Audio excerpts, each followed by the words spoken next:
Olá, eu sou o Noé do canal Descobrindo o Homem e estou aqui com vocês com mais um vídeo. Hoje nós vamos fazer uma coisa diferente. Hoje a gente vai responder perguntas dos nossos ouvintes ou das pessoas que têm assistido ao nosso canal.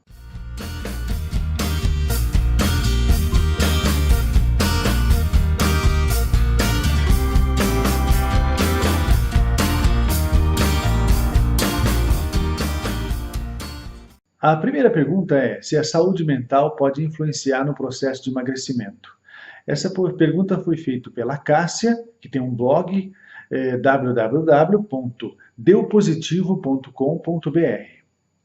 Bem, Cássia, o processo de emagrecimento, quando ele é desejado pela pessoa, ou seja, ela vai começar um programa para emagrecimento, ele necessita que a pessoa tenha autocontrole, necessita que a pessoa tenha disciplina, e que ela tenha força de vontade o suficiente para mudar uma série de hábitos que são necessários para se alcançar esse objetivo. Isso, obviamente, demanda um controle mental. Algumas pessoas que apresentam algum desequilíbrio no comportamento, mesmo que sejam leves ou episódicos, podem ter mais dificuldade em perder peso.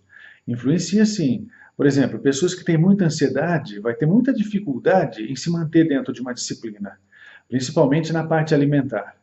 Pessoas que têm transtorno bipolar, por exemplo, tem momentos em que estão eufóricas, cheias de esperança, com energia para fazer uma série de coisas, e tem momentos em que elas estão muito tristes ou sem vontade de executar qualquer tipo de coisa, inclusive a disciplina necessária para perder o peso. Pessoas que têm depressão também. Na depressão, a pessoa perde o interesse por si e tem muita dificuldade em empreender energia para um determinado objetivo. Outros transtornos mentais, menos comuns, mas também importantes, como o TOC, por exemplo, transtorno obsessivo compulsivo, também pode alterar o comportamento da pessoa, dificultando que ela entre numa disciplina para o emagrecimento. Se ela é obesa e sabe que tem alguns desses problemas, sendo os mais comuns os primeiros que eu citei, é importante ela procurar um médico que vai orientá-la ou encaminhá-la para alguém que possa tratar, para amenizar ou retirar esses sintomas e fazer com que ela tenha a habilidade de se manter dentro da disciplina necessária até alcançar o objetivo dela, que é perder peso. Se você tiver mais alguma dúvida, manda para a gente que a gente esclarece para você. Valeu, obrigado pela participação. A segunda pergunta, ela vem da Andréia, da fanpage Tudo para Mulheres. Ela pergunta: é normal quando a mulher acaba de ter um bebê, ela perder o interesse sexual? Sim, Andréia, é normal. Quando a mulher acaba de ter um bebê, por forças instintivas que existem dentro dela, ela já passa a ter como objeto principal o bebê. Manter as condições vitais para o bebê, cuidar desse bebê, amamentar o bebê e uma série de outras atividades que estão centralizadas naquela criança recém-chegada e que passa a ser seu objetivo. Com isso, já diminui um pouco da atenção que ela vai dar para o seu parceiro. Segundo, existem uma série de alterações hormonais que ainda não se recuperaram logo após o parto. Porque durante o período de gestação há uma produção muito grande de progesterona, a princípio a mulher que produziu nos seus óvulos, depois a placenta passou a produzir isso. Isso altera o equilíbrio hormonal da mulher, fazendo com que o corpo responda tudo de modo diferente.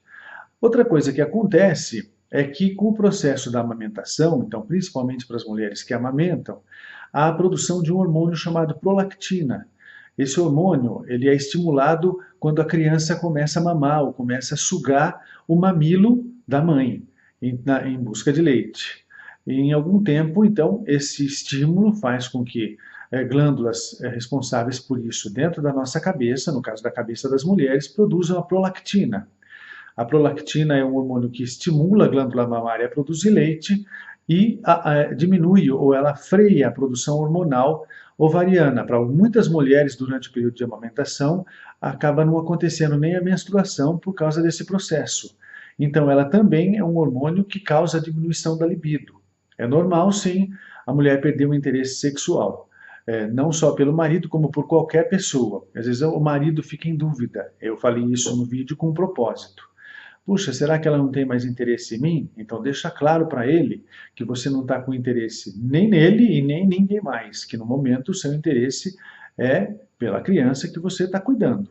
Então, se as mulheres apresentarem essa perda de libido, elas devem comunicar isso aos seus parceiros, explicando da forma que eu acabei de explicar. Mas se isso perpetuar durante muito tempo, o bebê já está crescendo, já está um bebê grande, com 1 ano, mais de 1 ano, e a mulher continuar sem interesse sexual, então aí é um caso para ela levar para o ginecologista dela para fazer uma série de dosagens hormonais e pesquisar o motivo pelo qual ocorreu a diminuição da sua libido. Se tiver mais alguma dúvida, pergunta para a gente vai responder. Obrigado pela participação, André. A terceira pergunta é da Esther, do blog www.mamãeempresaria.com.br.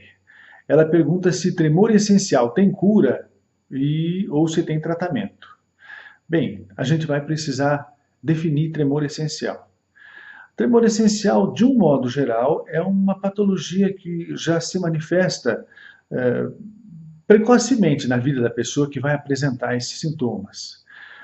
Trata-se de um tremor que a pessoa tem principalmente nas mãos, algumas pessoas têm no pescoço, na cabeça, e que pode ser notado ou percebido quando ela faz pequenos movimentos com as mãos, como, por exemplo, manusear garfos, colheres, ou pegar uma xicrinha de café, ou tem que fazer algum trabalho mais delicado, então ela tem sempre aquele pequeno tremor nas mãos.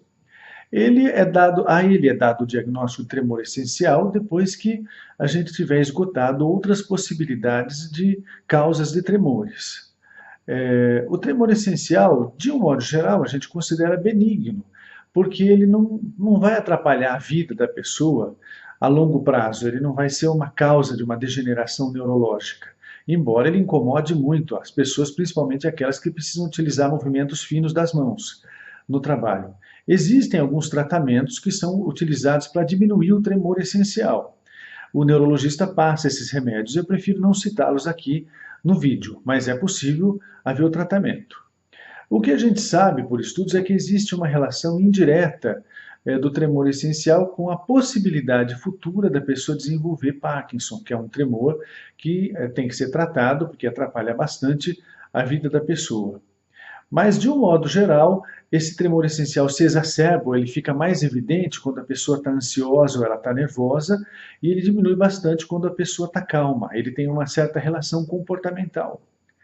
Então você deve observar, se você é uma pessoa muito ansiosa, uma pessoa muito preocupada com as coisas, tem dificuldade para dormir até por causa disso, e apresenta o tremor essencial, seria legal conversar com um médico, um neurologista ou um bom clínico que possa orientar você e te dar uma medicação para diminuir a ansiedade e com isso diminuir o tremor essencial. Algumas pessoas têm o tremor essencial no pescoço e na cabeça, então às vezes elas estão falando, elas falam que algumas pessoas têm o tremor essencial que influencia as cordas vocais, E esse tremor é perceptível quando a pessoa fala para você.